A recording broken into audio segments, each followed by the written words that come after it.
Bonjour à tous et bienvenue dans ce nouveau podcast. Salut Kevin. Salut. Alors ce podcast, c'est un petit top 5 de plugins gratuits comme on a l'habitude de faire maintenant. C'est ça. Aujourd'hui, on va vous donner 5 plugins et c'est toi qui commences Kevin. Tu peux y aller directement, vas-y. Ouais, alors moi je vais commencer avec le Brainworks BX Clean Sweep. C'est un plugin de filtre automatisé. Ça permet de faire des effets de filtre, tu sais, des filtres qui s'ouvrent, qui se ferment. Mais automatisé, tu veux dire quoi? Que tu programmes que ça se met sur autant de mesures ou quoi? Ouais, c'est ça, il est automatisé. En fait, toutes les commandes sont automatisables dans le plugin. Ok. Donc vraiment tout est Ouais. automatisable, ce qui n'est pas toujours le cas chez les plugins, c'est même assez rare. Et donc du coup, tu peux faire tes automations vraiment comme il faut, bien comme il faut pour faire tes filtres vraiment bien setup quoi.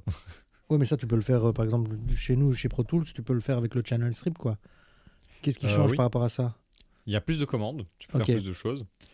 Et les filtres ils ont une certaine couleur en fait, ils ont une certaine résonance ces filtres-là. C'est Ok. des filtres de Ah Brainworks oui, qui ont une ok. résonance et donc ils ont une couleur, ils ont une certaine chaleur qui est assez agréable. Ok, parfait. Voilà. Très bien. Ben, je vais enchaîner avec un synthé de UE dont on a déjà parlé. Oui. Ça se prononce toujours comme ça. Hein. Bah en fait je sais pas, ça se trouve ça se dit Yuhi ou ça se trouve ça se dit Uhe, je sais pas, mais moi je dis UE en tout cas. Voilà. Donc, de la marque UE et ça s'appelle le The Branlette. Ok. C'est pas comme ça? Moi il y a un N en moins dans ce que je vois là à l'écran, mais Ah ouais? ouais. Et donc, c'est Zébralette en fait. Zébralette. tout à fait. Zébralette. Et donc, c'est un petit synthé gratuit aussi. C'est un peu, moi, il m'a fait penser au FM8 de chez Native Instruments. Ouais, ça C'est ressemble un un peu peu. le genre de son là, quoi. Ouais, c'est ça.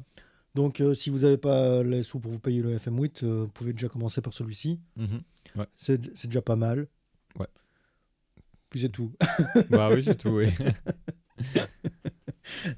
Bah, tu peux enchaîner du coup. Ok. Eh ben, je continue avec le SK10 de Waves Factory qui est un subkick simulator. Donc en gros, un subkick, c'est un micro un peu particulier qui est là pour choper les gros subs des grosses caisses de batterie.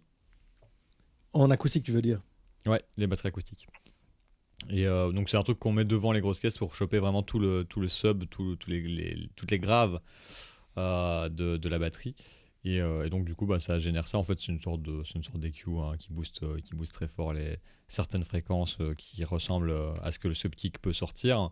Et ça marche évidemment mieux si votre enregistrement est de bonne qualité, parce que sinon ça marche pas terriblement. En tout cas c'est gratuit. Et nous, on a un enhancer de chez UAD qui fait ça, mais qui, à la place d'enhancer, je sais pas comment on dit, les aigus, qui là le fait pour les graves, c'est un peu ce genre de truc en fait, non? Ouais, c'est un peu ce genre de truc. Ah ouais, ok. C'est un peu le même principe. Donc si ton kick il manque un peu de sub, bah on peut taper ça dessus. Tu tapes ça dessus et ça on marche. monte un peu, voilà, Et c'est ça. tu l'as déjà utilisé celui-là? J'ai déjà essayé, ouais. Et alors ça marche plutôt pas mal? Ça marche pas mal, ouais. Ah, Franchement, cool. c'est pas mauvais. Waves Factory, ça reste une assez bonne marque. En vrai, on n'en parle pas souvent. Et là, c'est un petit plugin gratuit qui marche assez bien. Eh ben, tu sais quoi, pour rester dans la batterie, moi je vais te parler du suivant parce que c'est vraiment le même genre de truc où moi j'ai trouvé un petit plugin qui permet de rajouter du timbre sur les caisses claires. Ah oui, le petit buzz Ah. de Kessler, quoi. Voilà, ça s'appelle Snare Buzz d'ailleurs. Ouais, est-ce que c'est Facile. pas Waves Factory qui fait ça aussi? Je crois que oui. Ah oui? Ouais. Attends, la marque peut-être.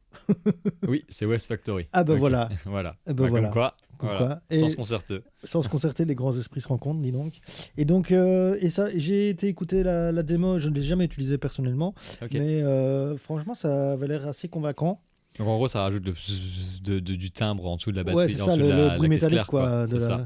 de la caisse claire. Et franchement, c'était assez bluffant, comme c'était assez réaliste, Ouais, Et c'est en plus, pour encore rajouter une du fois, réalisme aux batteries. Ok. gratuitement, donc pourquoi s'en priver? Exactement. Donc en gros, si vous avez une batterie virtuelle qui manque un petit peu de réalisme, on peut peut-être aller mettre un tout petit peu de ça.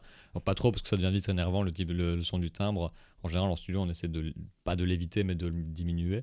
Mais j'imagine que pour rajouter un peu de réalisme à la batterie, on peut en mettre un petit peu sur une snare qui semblerait un petit peu trop électronique. Enfin, non, Ouais, un c'est petit ça. peu trop Et synthétique, disons. en même temps, tu dis on essaie de l'enlever, mais ça dépend de quelle production. Et Oui, ça comment- dépend de quelle production. Oui. Parce qu'il y a des En trucs effet. où tu aimes bien avoir cet esprit, ce son de timbre. Oui, très ce que je dis, c'est particulier. qu'en général, on le met pas trop fort. Voilà. Dans toutes les circonstances, on va pas vraiment le mettre trop fort. En tout cas, moi, je ne connais pas, on le met vraiment très très fort. Mais oui, on l'enlève jamais vraiment beaucoup. C'est juste qu'il y a dans certaines productions, notamment les productions de métal et tout ça, on va essayer de l'atténuer très fort. Et alors, ce qui est super bien, c'est que tu peux mettre le micro plus ou moins loin, etc. En fait, c'est une Ah ouais, simulation, cool. tu vois. Non, ouais, c'est quand même Donc, plutôt pas mal complet tu pour un truc peux- gratuit. Ouais. Ouais, c'est franchement pas mal, quoi. Donc, voilà. Mais je te laisse finir avec un petit dont tu m'as parlé que j'aime beaucoup. Ouais, Vas-y. alors c'est pas vraiment un plugin en fait, c'est quelque chose que vous allez avoir sur votre téléphone, c'est une sorte d'application, mais en même temps c'est un instrument virtuel. Ça s'appelle le Racel Pocket Shaker de Clevegrand, qui est une marque que j'aime assez bien, Clevegrand. Et donc, explique un peu, parce que Et, c'était trop drôle, tout ton truc, là, quand tu m'as fait tester tantôt. Et ben en gros c'est une application, on l'ouvre et on a des petites percussions qu'on peut shake comme ça, donc en bougeant son téléphone, ça va faire le bruit de la percussion. On a un shaker, on a deux types de shakers, donc Donc, un tu es en œuf, train un de vrai me dire shaker. que je veux jouer du shaker.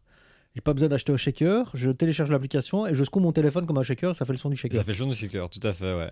Alors, Exactement. le seul truc qu'on s'était dit, qu'on a testé le truc tout à l'heure, parce que là, on a vraiment testé pour une fois. Ouais, on l'a testé. En même temps, C'était trop télécharger une drôle. application sur le téléphone, on Mais pouvait en quand plus, même le c'était faire, quoi. drôle, quoi. Oui. Et donc, le seul truc, c'est qu'évidemment, avec le haut-parleur du téléphone, c'est pas très, très super comme son, mais on s'était Ouais, dit voilà. que simplement en branchant du coup un mini jack et en capturant ça dans une carte son, Exactement, ça pouvait le faire, en ça fait. peut substituer. Et en vrai, je vais essayer chez moi. Je vais acheter l'adaptateur, truc Lightness. USB-C pour le mini jack là. Ouais. Et je vais essayer de l'enregistrer chez moi pour voir ce que ça donne.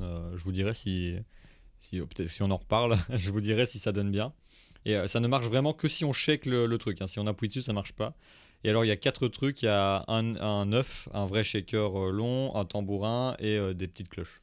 Les Voilà, petites cloches, montre un peu, ça ressemble à quoi, les petites cloches? petites cloches. Ah non, des grelots, tu veux dire. Ouais. Des grelots. Des petites cloches. Ouais, Pour toi, tout est des cloches. Hein. c'est des cloches. Ça s'appelle Belle.